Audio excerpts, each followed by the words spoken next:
Olá pessoal, sejam bem-vindos a mais uma edição do nosso podcast Crioulo Podi. Hoje, nessa edição especial, nós temos um convidado ali de Santa Catarina, um professor sociólogo de carreira. Ele teu concheiro para se forma modo que terá essas palestras de forma cativante, motivador. E então, hoje nós temos na casa o professor Henrique Varela. Professor Henrique, bom dia e bem-vindo ao nosso podcast. Bom dia, Elvis, e obrigado pelo convite a participar nesse canal podcast Crioulo Podi. Ok, professor Henrique, contando-lhe, modo que tudo começa, qual que foi a motivação de sair de Cabo Verde para estudar sociologia no Brasil? Bom, e é sempre um desafio, porque ser humano é um ser que busca sempre desafios. Parecendo aquela oportunidade de ir para lá, acaba para bem, e também gostando de estar junto com o povo, junto com a comunidade, e sendo o ser humano que é um ser social, que tem interage com outro alguém, que ela acaba para motivar a sair para a forma nessa área de sociologia. Interessante.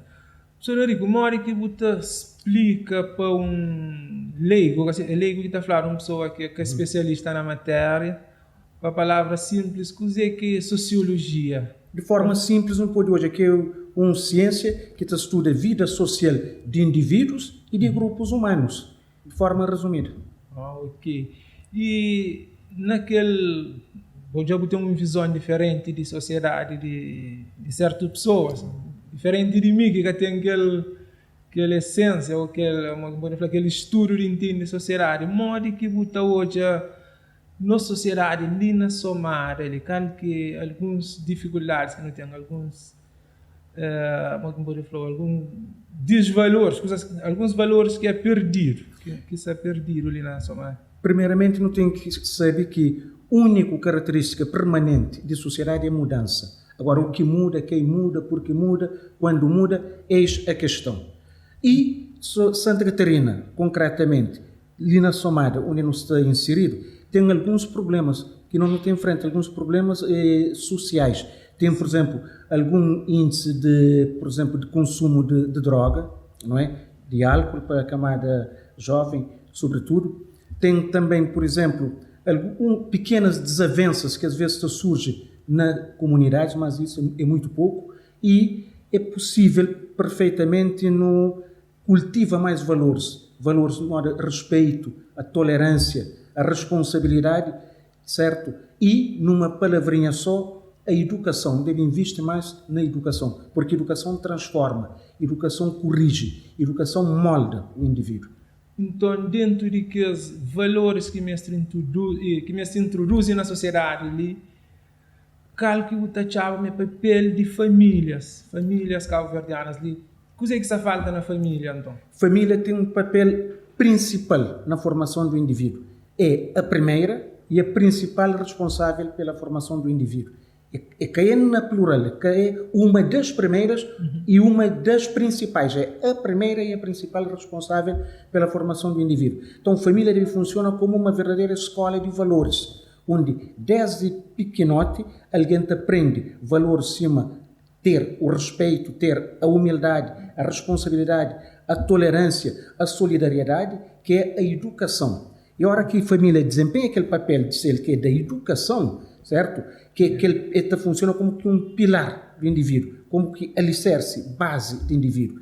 E se o indivíduo tem esse papel bem desempenhado para a família, ele tem um alicerce firme, um alicerce forte, que tem menos probabilidades de desvios lá mais na frente, a hora que vai para a sociedade macro, para a sociedade maior. Porque lá na casa o indivíduo recebe educação, a hora que vai para a escola, ele recebe instrução, que se preparação para ser um cidadão de bem na sociedade, não um cidadão do mal. Exato.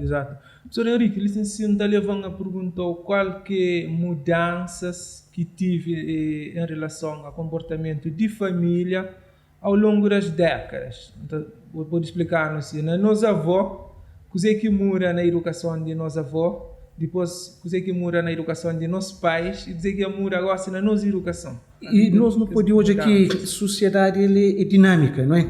Então, é em constante evolução. Antigamente, por exemplo, nunca tinha redes sociais, certo? Exato. Então tinha convivência, aquela convivência face to face, aquela química era maior, certo? E hoje, por exemplo, não pode falar que alguém está fisicamente junto, mas emocionalmente afastado. Porque não mesa, por exemplo, familiar, pode estar 4, 5 pessoas lá, fisicamente reunidos, junto, cada um com seu telemóvel, na sua rede social, está conecta, por exemplo, com alguém que está do outro lado do mundo. Então, aquela é o que hoje, por exemplo, não se também verifica nessa família atual, que deve ter o quê? Deve fazer uma gestão melhor das redes sociais, das conexões sociais, que não está tendo com o companheiro. Ou seja, não teve que ter um tempo para não voltar aquela convivência cara a cara com o companheiro. Aquele é um problema atual, assim, atualmente que a tecnologia se acaba para interferir na educação e então não pode falar uma tecnologia que se educa mais nas crianças de que horas que crianças se tomam, ou crianças ou membros de família, ou que se consome seu tempo na tecnologia, não pode afirmar então uma tecnologia se fazer mais parte de suas educação do que a própria família. Nem sempre. Isso depende de forma como aquela tecnologia, aquela criança se está deixar utilizar. E tem que ter algum monitoramento, algum acompanhamento. Porque tem aquela parte, sim, que a tecnologia está fazendo, aquele seu papel, mas tem aquele papel que é insubstituível, aquele papel que a família deve incutir no indivíduo, na criança. Então, ele deve assumir aquela responsabilidade primeira. E se assume aquela responsabilidade primeira, de seu papel, é claro que aquela criança está batendo também uma certa disciplina no uso de tecnologia, um certo limite no uso de tecnologia. Exatamente. E, professor Henrique, também vou falar de alguns outros perdas de valores, alguns outros problemas que existem ali na nossa sociedade, que drogas e álcool. E qual que é a sua opinião sobre tudo drogas? Você é a favor da legalização de drogas? Nunca. E tem 3 coisas que deve falar sempre nunca. Por exemplo, nunca experimentar drogas, nunca abusar do álcool, nunca recorrer à violência para resolver absolutamente nada. Ele quer trazer nenhum benefício. Se quer trazer nenhum benefício, então ele deve ser banido, ele deve ser eliminado e alguém deve ficar o quanto mais longe que puder dele. Então, e algumas políticas que sociologia pode introduzir para combater aquele flagelo ali? Pode ser políticas também governamentais, quer dizer, que governos podem fazer, não só famílias, mas toda a sociedade civil em geral. E deve fazer um trabalho aí de prevenção para alguém que chega lá. Porque depois se não faz na prevenção, o que não pode ir para ele é, às vezes, vai para a repressão. E nenhuma garantia não tem que fazendo aquela repressão, aquele indivíduo, por exemplo, que volta a ter acesso à droga. É igual a vacina e injeção. Alguém toma vacina para a doença que chega nele. Ou que toma vacina, então, boca tem doença. Se você deixa depois que já a doença, é que é a vacina que você toma. É injeção. E exato. Nenhuma garantia não tem. O indivíduo toma, por exemplo, 30 injeções, mas logo no dia seguinte ele pode morrer. Porque a injeção pode fazer efeito. É o mesmo questão de combate à droga. E deve combater na prevenção. Antes, para o indivíduo que chega nele, para ficar afastado dele. Mas se deixa depois que já chega lá, nenhuma garantia não tem. Mas aquele indivíduo também sai dele. Ele pode sair hoje, 2, 3 dias depois, e torna um tempo depois, e torna para algum recaído. Melhor combate, então, é prevenção. Antes. É para que chega nele. E aquele que nós não deve fazer, é aquele trabalho preventivo que deve fazer, tudo alguém pode fazer, toda a sociedade pode fazer. Começando, por exemplo, pela família, pela comunidade, pela escola, fazendo aquele trabalho em rede, da prevenção. Muito interessante. Mas que também já está envolvido com drogas e outros problemas, tem instituições também que está fazendo esse papel muito importante ali na sociedade, que igrejas e pode falar centros de recuperação. esta fase também um papel assim, importante. Mora que a pessoa Henrique avalia e seus impactos na vida das pessoas. É sempre de louvar. Se alguém se te ajuda, alguém ajuda, é sempre bem-vindo. Sobretudo, alguém que se te ajudar para sair de um problema que está nele. Então, que é fácil. Portanto, aquele trabalho que centros de recuperação está fazendo, aquele trabalho que igrejas está fazendo, que as outras instituições de reabilitação, tudo a sociedade deve abraçar aquele trabalho, deve apoiar e deve dar ajuda. Porque isso está fazendo com que um mal está cortado, pelo menos está minimizado. Porque cada vez que você recupera, por exemplo, um indivíduo, é um problema que você acaba tendo a menos na sociedade. Cada vez que você recupera mais um segundo indivíduo, é mais um outro segundo problema que já você resolve. E se não bate aquele efeito dominó, que os indivíduos bate recupera em cadeia, em rede, então já isso é positivo. Por isso que nesse combate ali, não deve juntar em arco e agir em coletivo, em bloco. Tem que ter sempre uma complementariedade entre as instituições. Por isso que tem que ter a união, a cooperação, a colaboração de todos na solução desse problema ali. O denominador comum é o quê? É o combate a esse flagelo ali. No numerador, nós tudo tem que juntar em arco e agir em coletivo e em bloco. Exato. E que ela agir em bloco ali também, família está lá a introduzir, para morrer, que vale a pena só agir naquela pessoa afetada, para morrer, se não depois você tem uma garantia, depois que sai daquela instituição, depois que sai daquele tratamento, você tem uma garantia, me pode tornar a volta.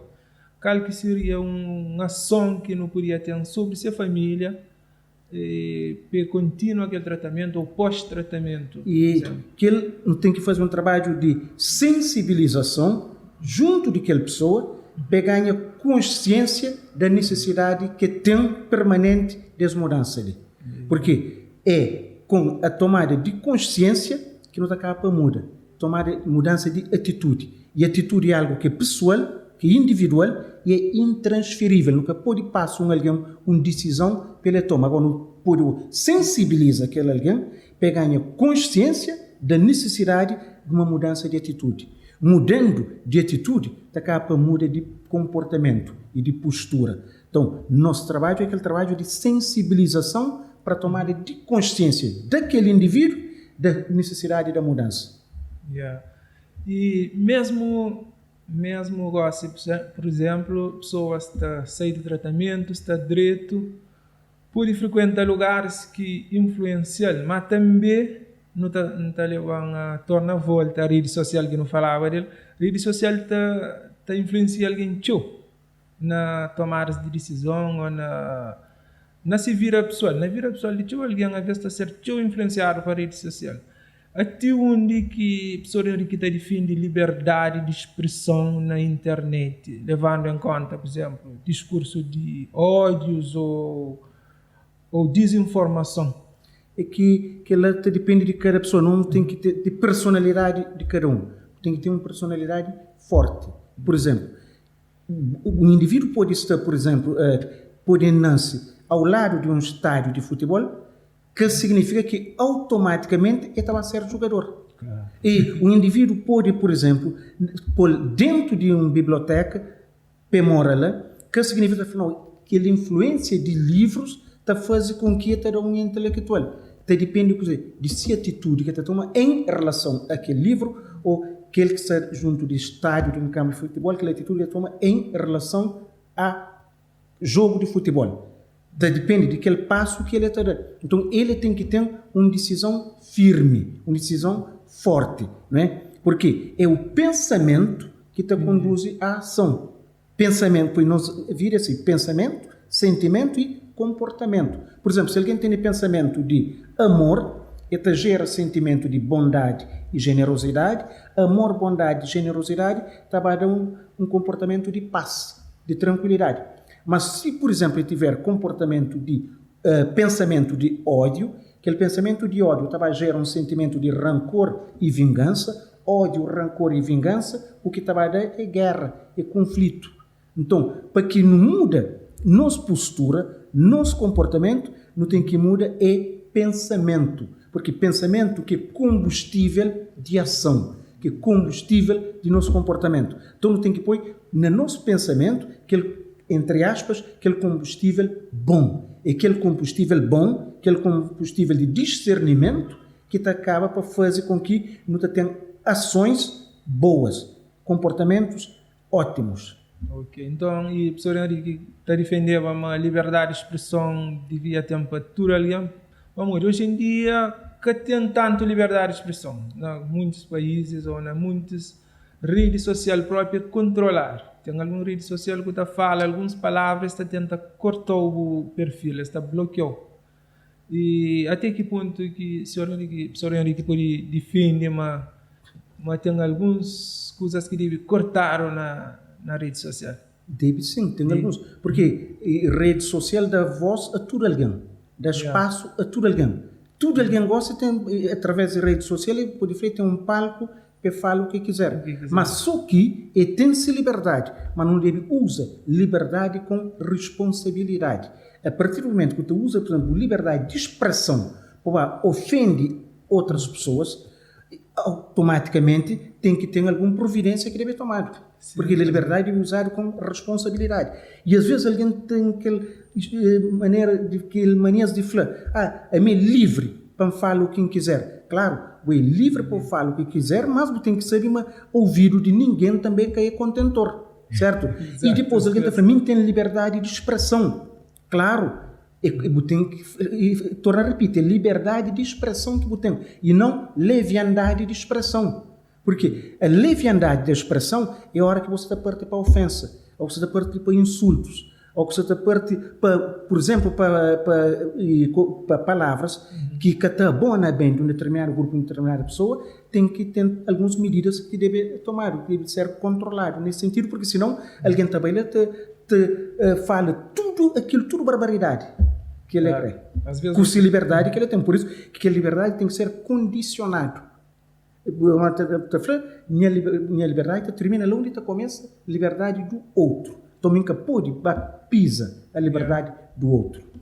Tem que ter alguma maturidade. Alguma contenção na linguagem. Mesmo nas publicações. O Olavo estive ali na primeira edição. E falamos uma coisa que faz, por exemplo, me dá parabéns na Facebook a um homem que tinha 5 anos de morte. Mas já falava, cada volta atrás. Palavra cada volta. Por isso que não tem que ter muito cuidado agora com redes sociais. E mesmo, por exemplo, pode estar num lugar público, alguém está lá, te observa, te grava, te filma, então que ela faz com que alguém tem que ter mais policiamento de si própria pessoa, na sua postura, na sua convivência junto com outras pessoas, porque conviver não é fácil. Não. Fácil é viver. E tem aquela célebre frase, viver é fácil, difícil é conviver. E para morrer que conviver é difícil, no talher de trás para frente, conviver, viver com significa viver perto de alguém, próximo de alguém, junto de alguém. Ora que você está perto de alguém, junto de alguém, próximo de um outro, você tem que ter alguns valores que tem que ter lá presente, tipo o respeito, a tolerância, a responsabilidade e mais outros valores. É verdade, coisas fortes. O professor Henrique já entra no campo de voto. O professor Henrique está chamando e tem nós políticos temos decisão sobre nossa sociedade. Está chamando idade de voto 18 anos que está ali na Cabo Verde, mas tem uma idade considerável. Pessoas têm maturidade para decidir, pessoas de 18 anos têm maturidade para decidir nos políticos. Tem, sim, porque por 18 anos o indivíduo vai em serviço militar. 18 anos, o indivíduo teoricamente termina ensino secundário. Se termina ensino secundário, se está presta serviço militar, quer dizer que já é um indivíduo que tem consciência formada, certo? Ou seja, se não consciência formada, é em formação contínua, não é? Então ele pode tomar decisão. 18 anos já ele é maior de idade. Em sendo maior de idade, está apto a tomar decisão, a decidir destino desse país. E onde ele está inserido e destino de ser também. Exatamente. Professor Henrique, tu acha também uma igualdade de gênero, um problema também, um mal-entendido? Não sei se já uma entrevista aqui, professor Henrique, acho que em 2019, na jornal Infopress. O professor Henrique está defendendo uma diferença entre gênero e está no sexo. E o que não tem que hoje, quer dizer, não é a igualdade, porque gênero masculino é gênero masculino, gênero feminino é feminino. Nunca aquele que é masculino te transforma em feminino e feminino te transforma em masculino. O que deve ter é equidade no tratamento. Equidade. Ou seja, tratar de igual para igual. Porque aquilo tem características próprias de gênero masculino e características próprias do gênero feminino. Esse aqui é igual, esse é diferente. Agora, o que eles merecem é tratamento equitativo. Por isso que, em vez de falar igualdade de gênero, deve falar equidade de gênero. Por isso que é igual, jamais é só ser igual. Por exemplo, alguém está falando igualdade, ok, por exemplo, hoje é um exemplo. Alguém está falando igualdade de gênero. Fala, não, tudo aquilo que gênero masculino faz e feminino pode fazer. Não é verdade. Gênero masculino, por exemplo, pode amamentar com criança? Nunca. Então, o que tem que ter é a equidade no tratamento. Tratamento de igual para igual. E falando no respeito, tolerância, ali na Santa Catarina, nos últimos tempos, ali houve vários casos de violência baseada no gênero, violência doméstica, que até chegava em morte própria. Isso assim, no olhar de professor Henrique, de percepção, o que está falta, ou o que está acontece na família, que está aquele problema de o que está passa é uma coisa muito simples, é a educação para os valores. A educação, porque a educação que molda o indivíduo, que domestica o indivíduo.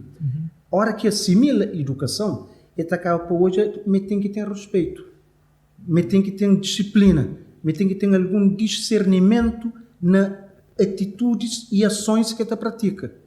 E até hoje, mas ninguém é propriedade de ninguém, não é?